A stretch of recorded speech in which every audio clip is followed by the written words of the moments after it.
বলবো যে আমরা মেয়েরা নিরাপদ কোথায় কোথায় এমন হচ্ছে যে রাস্তাঘাটে চলাফেরার সময় মেয়েরা নিরাপদ না। মেয়েরা যে কোনো শিক্ষা প্রতিষ্ঠান বা মাদ্রাসা বা আমাদের শিক্ষণীয় যে প্রতিষ্ঠানগুলো আছে ওইখানেও নিরাপদ না। মেয়েরা কি বাসায় নিরাপদ না?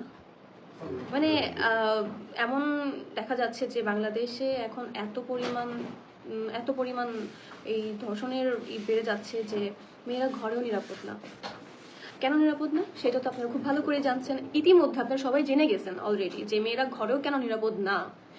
যেমন আমরা সারাদিন শুট করে, আমরা যারা আর্টিস্ট আছি, আমরা মেয়ে, ছেলেদের হিসাব অন্যরকম, বাট আমরা যারা মেয়ে আমরা শুটিং করে আমাদের অনেক দেখা গেছে যে অনেক রাত্রে আমাদের প্যাক আপ হয়, আবার দেখা গেল যে অনেক সকালে যেমন আর্লি মর্নিং থাকে না, যে ফজরের সময় বা রাত 3টার দিকে, রাত 2টার দিকে, রাত 1টার দিকে, রাত 12টার দিকে, তখনও কিন্তু আমাদের প্যাক আপ হয়। সো ওই ক্ষেত্রে আমাদের ভয়টা অনেক বেশি, বিকজ ইতিমধ্যে যা হচ্ছে আমাদের বাংলাদেশে ওই হিসাব করলে আমরা অনেক বেশি রিস্কে আছি, অনেক বেশি।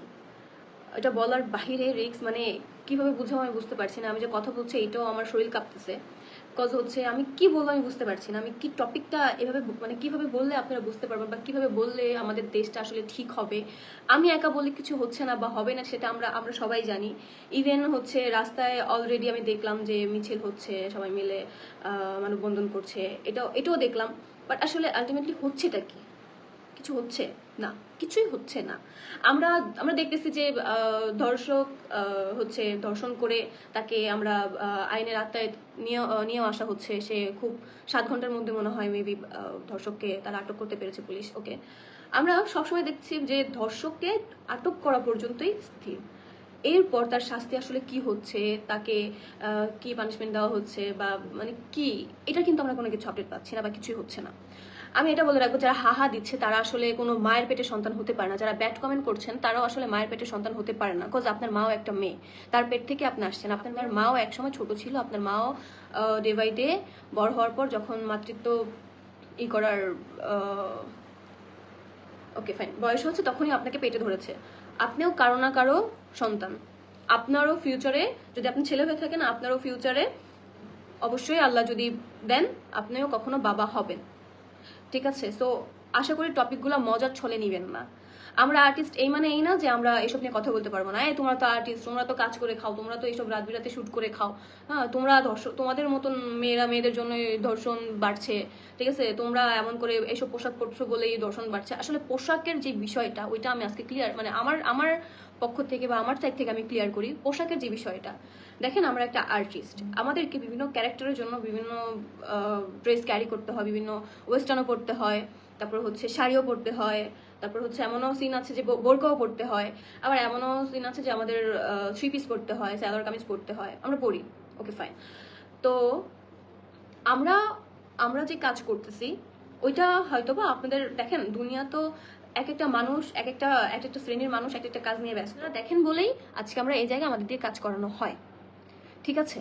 এখন আমি বলি যে যারা ব্যাড কমেন্ট করবেন তাদেরকে আমি কিছু বলবো না, জাস্ট এতটুকুই বলবো যে আপনিও কারো না কারো সন্তান, ফিউচারে আপনিও কারো না কারো বাবা হবেন। আপনার মেয়ের সাথে যদি এমন হয় তখন আপনারা হয়তো বা বুঝতে পারবেন যে কোন জায়গা থেকে আজকে আমি কথাগুলো বলছি। Okay fine. এখন যেটা আমি দেখলাম রামিসার ব্যাপারটা, ঠিক আছে? শুধু রামিসা কেন, ইভেন এমন অনেকগুলা বাচ্চা, অনেকগুলা শিশু এই জঘন্য জিনিসের শিকার হয়েছে, অনেকগুলো শিশু। আজকে আমি মাত্র আবার নিউজ দেখতেছি যে লিচু খাওয়ানোর কথা বলে 5 থেকে 6 বছরের মেয়েকে ধর্ষণ। তার মানে কি, তার হচ্ছে বুঝতে তো পারছেন আপনারা আমি কি বলতে চাচ্ছি। আমি তত ভেঙে বলার কিছু না, আপনারা এত ভেঙে বললে আপনারা বুঝবেন এমন না, আপনারা খুব লিজেন আমি জানি। আপনারা আমার এতটুকু আশা করি বুঝতে পেরেছেন যে আমি কি বলতে চাচ্ছি। এখন বিষয় হচ্ছে যে আসলে আমরা মেয়েরা নিরাপদ কোথায়, যেটা দেখতেছেন যে আমরা বাইরে কাজ করতেছি, মানুষ বলছে বাইরে বের হলা কেন, বাইরে বের হলে তো ধর্ষণের শিকার হবেই। ওকে, বাইরে বের হয়েছে আমার দোষ, আমাকে দেখছে মানুষ, আমাকে দেখে লালসা সে সামলাতে পারে নাই, সে ধর্ষণ করছে। ওকে ফাইন, এটা মানতে পারলাম যে আমি নিজে বের হয়েছি দেখে আমাকে দেখে এমন। তারপর হচ্ছে আবার বিভিন্ন স্কুল বা শিক্ষা প্রতিষ্ঠান যেগুলো আছে সেখানে বাচ্চা পড়তে গেছে, ওইখানেও নিরাপদ না, ওইখানেও সে নিরাপদ না। ওইখানে তাকে কে দেখতেছে? শিক্ষক দেখতেছে, শিক্ষক দেখে তাকে দর্শন করে দিবে। Okay fine. এরপর মাদ্রাসাতে আমি বলি, মাদ্রাসার হুজুর, আমরা জানি যে সবচেয়ে ভালো একটা জায়গা, সবচেয়ে আমাদের ইসলামী, আমরা যেহেতু মুসলিম ধর্ম, অনুসরণ করি। সো আমাদের মুসলিমদের জন্য মাদ্রাসা অনেক অনেক অনেক ভালো একটা জায়গা। আমাদের কোরআন বলেন, আমাদের বাংলা পড়েন, আমরা ইংলিশ পড়ি, যাই হোক না কেন, মানে মাদ্রাসা একটু অন্যরকম সাইড, মানে ইসলামিক দিক দিয়ে। আচ্ছা, ওইখানেও হুজুর থেকে আমরা বলি যে হ্যাঁ তুমি তো হুজুর, তুমি তো কিছুই বুঝো না। হুজুরকে আমরা এইভাবে প্রেজেন্ট করি। কেন প্রেজেন্ট করি? কারণ সে হুজুর, সে আমাদেরকে শিক্ষা দেয়, আমাদের ইসলাম শিক্ষা, ইসলাম সম্পর্কে আরো আমাদের অনেক কিছু আমাদের শিক্ষা দিয়ে থাকে। সো হুজুর তো হুজুরই হয়। মানে হুজুরদের আমরা এমন দেখি যে হুজুরা কখনো এসব কোনো বাজে সাইড থেকে তারা কখনো এইসব জিনিস করতে পারবেই না, মানে না।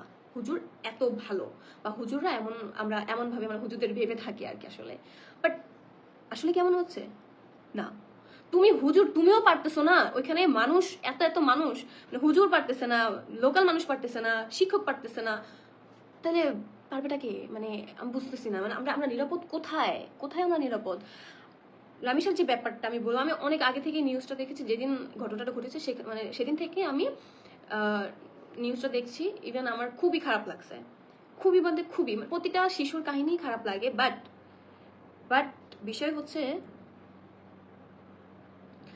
বিষয় হচ্ছে যে সব সময় তো বলা হয় না। আর এখন দেখলাম যে দেখতে দেখতে দেখতে দেখতে আজকে এমন একটা পর্যায়ে আসছে যে মনে হচ্ছে যে আমি একটু বলি, আমার বলাতে কিছু হচ্ছে না, আমি জানি আপনাদের সাথে আমি অনেক চিল্লাতে পারবো, অনেক কথা বলতে পারবো, হই হুল্লা করতে পারবো, বাট কিছুই হবে না। যেখানে এতগুলা মানুষ রাস্তার মধ্যে মিছিলে নেমে গেছে, ওইসব মানুষের কথাতে কোনো বিচার পাচ্ছে না, সো এখানে আমি একা বলে কি করব? বাট আমার মনে হচ্ছে আমি যেহেতু অ্যাজ এ আর্টিস্ট, আমার জায়গা থেকে আমার ওপিনিয়নগুলো শেয়ার করা উচিত, দ্যাটস ওয়াই আমি শেয়ার করতে আসছি। ওকে, সো আমি তো প্রথমেই বললাম যে আমরা মেয়েরা নিরাপদ আসলে কোথায় কোথায়। আমরা শুট করতেছি, আমরা করতেছি, বাইরে বের হচ্ছি, বিভিন্ন কাজের ক্ষেত্রে আমাদের বাইরে বের হওয়া লাগতেছে, আমরা বাইরে বের হচ্ছি, কাজ করছি। আমরা আমাদের আপনাদের অনেকে বলে যে হ্যাঁ এমন ড্রেস পরছো, ধর্ষণ তো করবেই, ধর্ষণ কেন করবে না? ড্রেসের দোষ। বরকা পরা মেয়েগুলাকেও ধর্ষণ করা হয়। আচ্ছা, একটা 8 বছরের বাচ্চা, সে কি মানে কি পর্দা করবে? 8 বছরের বাচ্চার কি মানে সে কি করবে? আমরা তো 8 বছরে জানি যে ছোট হাফ প্যান্ট বা নর্মালি যে থাকে, সেন্টু গেঞ্জি বলা হয়, এইগুলো তো পরবে। বা এর থেকেও যদি ছোট বলি, এমনও রেকর্ড আছে যে 3-4 বছরের বাচ্চাকে রেপ করছে। সেই বাচ্চা আসলে কি পরবে? সে তো ওয়েস্টার্ন পরে নাই, সে তো কাজের জন্য বাইরে বের হয় নাই, সে তো মানুষকে তার থাকে না যে আমাদের একটা 18 বছরের মেয়ের যে একটা আমাদের শরীরের গঠন হয়, সে তো ওরকমও না। তাকে কেন দর্শন করা হলো? তাকে কেন হয়? সো আপনাদের দৃষ্টিভঙ্গি ঠিক করেন, আপনাদের মেন্টালিটা ঠিক করেন, তাহলে দেখবেন যে আপনাদের কাছে জবাব মিলে যাবে। আমি দেখলাম যে রামিসার পোস্টের মধ্যে অনেকে কমেন্ট করতেছে যে এত সাজগোজ করা ভালো না। মেয়েটা মাশাআল্লাহ অনেক সুন্দর ছিল দেখতে, মাশাআল্লাহ অনেক সুন্দর দেখতে। সে হয়তো বা একটু বয়স হলে বা আমাদের এই যে যখন হতো, সে মাশাআল্লাহ অনেক সুন্দর হতো। আল্লাহ তাকে অনেক সুন্দর করে বানাইছে, প্রতিটা মানুষকে সুন্দর করে বানায়, বাট রামিসা দেখতে সুন্দর ছিল, এটা সত্যি, এটা ট্রু। তো মানুষ কমেন্ট করতেছে এত সাজগোজ ভালো না, একে দেখলে মনে হবে সে ক্লাস 8-এ পড়ে, এটা ওইটা, এসব ফালতু কমেন্ট মানে করতেছে। কতটা চিপ মেন্টালিটি! ছি! এইও যে কারোর ঘরের সন্তান বা কারোর মার পেট থেকে আসছে, এটা আমার ভাবতেও লজ্জা লাগতেছে। এগুলো কুকুর ছাড়া বা কুকুরের জন্ম ছাড়া এইসব কথা বলা আসলে সাজায় না। কারণ মানে মানুষের জন্ম হলে অ্যাটলিস্ট মনুষ্যত্ব বোধ থাকতো, যেহেতু মনুষ্যত্ব বোধ নাই, তার মানে সে কুকুরের জন্মে। ওকে, তো টপিকটা এমন, আমি জানি আপনারা অলরেডি বুঝেই গেছেন আমি কি টপিক নিয়ে কথা বলতেছি, কেন বলতেছি বা কি আসে বিষয়। আমি নতুন করে বলার কিছু নাই, আমি নতুন করে কিছু বলবো ওইটা বলার কিন্তু কিছু নাই। ওইটা আপনারা সবাই জানেন, এই নিউজ আপনারা সবাই দেখছেন, নিউজ আপনারা ইতিমধ্যে এখনো দেখতেছেন, ঠিক আছে? আমরা মানে মানুষ এমন বলছে যে তোমরা মেয়েরা রাস্তায় বের হওয়া দেখে রেপ হচ্ছ, তোমরা এমন করে চলাফেরা করতেছো দেখে রেপ হচ্ছ। ওকে ফাইন, তাহলে মেয়েটা কি দোষ ছিল? মেয়েটা তো বাসায় ছিল, তাই না? মেয়েটা কি বাসায়ও সেফ না? মানে ঘরের মধ্যেও মানে মানুষ, আমি বুঝতেছি না, আমি আপনাদেরকে আসলে কি বলবো, যে মেয়েরা কি তাইলে বাসাতেও সেফ না? যে রুমের মধ্যে আসি, রুমের দরজাটা খোলা, এখান থেকে মেয়েটাকে টেনে নিয়ে রুমে চলে গেল, তার নিজের বাসা থেকে, নিজের বাসা, ওইখানেও সেফ না। তাহলে সেফটা কোথায় আপনারা বলেন? মেয়ে জাতি বা আমরা যারা মেয়ে আসি বা মা যারা, ওরা আসলে সেফ কোথায় আপনারা বলেন? যে না এই জায়গাতে তারা সেফ কোথায়? মাঠে যেতে পারবা না, আকাশে যেতে পারবা না, রুমে থাকতে পারবা না, রাস্তায় থাকতে পারবা না, কাজ করতে পারবা না, বিভিন্ন মাদ্রাসায় পড়াশোনা বা শিক্ষা প্রতিষ্ঠানগুলোতে যেতে পারবা না, তাহলে মেয়েরা যাবে কোথায়? যদিও আমার বলাতে কিছু হচ্ছে না বা হবে না আমি জানি, বাট আমি আমার জায়গা থেকে বলতেছি অ্যাটলিস্ট মানে আমাদের তো আমরা যারা দেখেন প্রতিটা মানুষ যদি এটা নিয়ে কথা বলে তাহলে হয়তো বা কোনো কিছু হওয়া সম্ভব। দেশের আইন বা দেশের যে নিয়ম কানুন সেটা হয়তো বা আরেকটু কঠোর করা সম্ভব। কঠোর তো এমনিতেও না, কজ হচ্ছে অলরেডি দেখলাম যে রামিসার বাবা বলতেছে বিচার বিচার কাকে দিব, আপনারা বিচার করতে পারবেন না, আপনারা বিচার করবেন না, ঠিক আছে। এইভাবে একটা একটা বাবা এইভাবে বলতেছে, তার মানে কি তার মেয়েকে গলা কেটে আলাদা করে রাখছে, সেই বডি সে দেখছে, দেখার পরেও সে এই কথা বলতেছে যে আপনারা বিচার করতে পারবেন না, আপনারা কি বিচার করবেন? একটা বাবা কোন জায়গায় গেলে কথা বলতে পারতেছে আপনারা বুঝতে পারতেছেন? আপনার তো এর আগে বোঝা সম্ভব না। সম্ভব না? আশা করছে সিরিয়াস টপিকের মধ্যে আশা করছে। ও live. Hello guys, channel to my welcome. সেই কিন্তু নিজেও জানেন আমি কি টপিক নিয়ে কথা বলতেছি, সেই কিন্তু আয়সা একদম তার মতন। টপিক কি গোলাম? না, টপিক হচ্ছে রামিসা। আমি সাহেব। তুমি যাও। আমি অ্যাকচুয়ালি অনেকদিন যাবত আমি অসুস্থ, তো সোশ্যাল মিডিয়ার বাইরে, সো আমি জানি না। একটা 8 বছরের মেয়ে। আচ্ছা, শুনছি ওটা কাকা। ওইটাই টপিক আজকে এখানেই, কারণ এটা নিয়ে আর কি বলবো আমি বুঝতেছি না, বললেও কোনো লাভ হবে না সেটাও আমরা জানি, বাট তারপরেও আমার জায়গা থেকে আমি বললাম। আর এটা নিয়ে আসলে সবার বলা উচিত, সবারই বলা উচিত। চুপ করতে করতে করতে করতে আজকে এই পর্যন্ত হচ্ছে, মানে আমি একা বলাতে তো কিছু হচ্ছে না আমি তো জানি, কিন্তু বলা উচিত।